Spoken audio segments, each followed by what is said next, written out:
Anak saya melamar di kapal Thailand, kapalnya kapal kargo ditawari, Pak.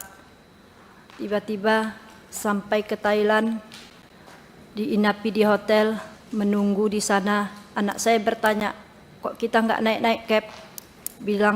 Dibilang kapten, kita menunggu kapal yang ditawari sama kita, kapal kargo. Entah macam mana, ditanya lagi sama anak saya, kapalnya belum siap kita diperintah bawa kapal yang satu ini, kapal tanker. Kapal tanker bermuatan minyak. Jadi anak saya yang ngikutlah, Pak, ngikut. Terus orang itu naik, saya tak tahu entah naik dari mana, naik kapal orang itu.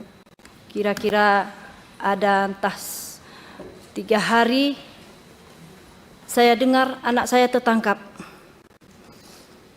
membawa narkoba.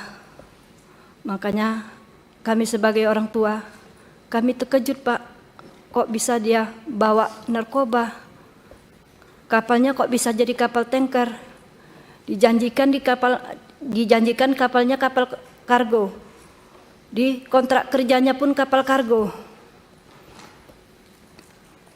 Jadi saya selaku orang tua, saya mohon keadilan sama Bapak, membantu saya untuk menyelesaikan masalah anak saya ini, Pak.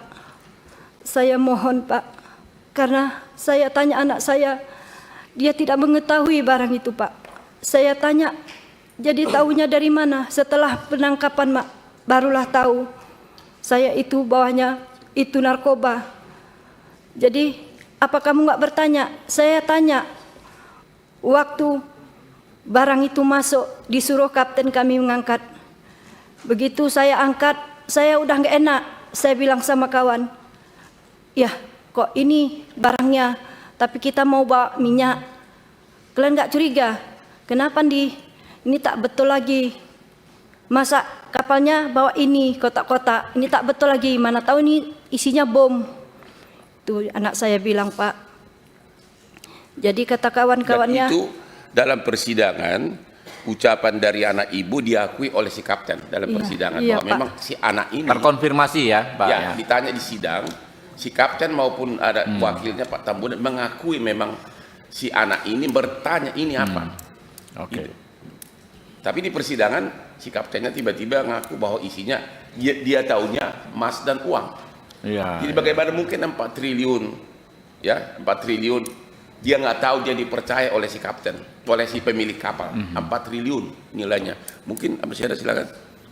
Sudah itu paginya nggak enak dia, didatanginya kaptennya ke atas, ditanyanya, Cap, itu barang apa? Ayo kita periksa. Mana tahu itu entah bom. Enggak katanya itu uang sama emas. Jadi disambung anak saya lagi, kalau itu uang sama emas, Cap, kenapa dimasuki di ruang palka? Saya tak tahu ruang palka itu apa, Pak. Kenapa dimasuki situ? Enggak apa-apa, biar aman katanya. Begitu anak Jadi saya itu bilang. diakui di persidangan. Iya, diakui semua kawan-kawannya, kapten pun mengakui, Pak. Udah itu si Pandi disuruh lagi mencopot di bendera. Dibantah bikin anak saya lagi, Pak. Kenapa dicopot lagi benderanya, Cap? Apa nanti nggak bermasalah? Setahu saya kalau belayar, kapal kita belayar tak boleh dicopot benderanya. Nggak apa-apa, kata si kapten. Selagi kita belayar nggak apa-apa, nanti kita ganti.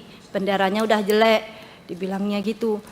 Anak saya nggak sanggup menaikkan ke atas itu, Pak, mencopot benderanya. Digantilah sama si Leo. Barulah itu tercopot benderanya.